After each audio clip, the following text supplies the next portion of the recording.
In this video, I'll be showing you how to convert PDF file to link. It's a very simple method, so if you find this video helpful, be sure to drop a like and subscribe. Anyways, getting into it, it's very simple to go ahead and do this, and you can do it on literally anything. But the first thing we want to do is download an application for completely free. So we want to go to our browser of choice, and then we're going to go ahead and type in Adobe Acrobat Reader.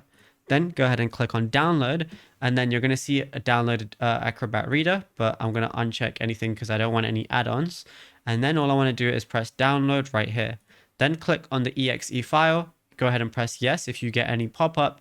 And now it says installation will begin shortly. I can now close that Chrome tab. And now I just got to wait for it to download and then install. Now this is obviously just going to depend on your internet speed and your PC too. Now, once it's done, it's going to look something like this. And at this point, all you want to do is just open up your PDF. So I'm going to press open file, and then you just got to go ahead and find it. So I'm going to open up this one right here. Now, if I want to go ahead and share it, I'm going to see a lot of different options at the very top, but I'm going to see the share button right here. Now, all I want to go ahead and do is press get a link. And then it's just going to be generating a link for me. Now it says link copied. And all I got to do is I can just, use that link and send it to whoever I want. Now, if you found this video helpful, drop a like and subscribe.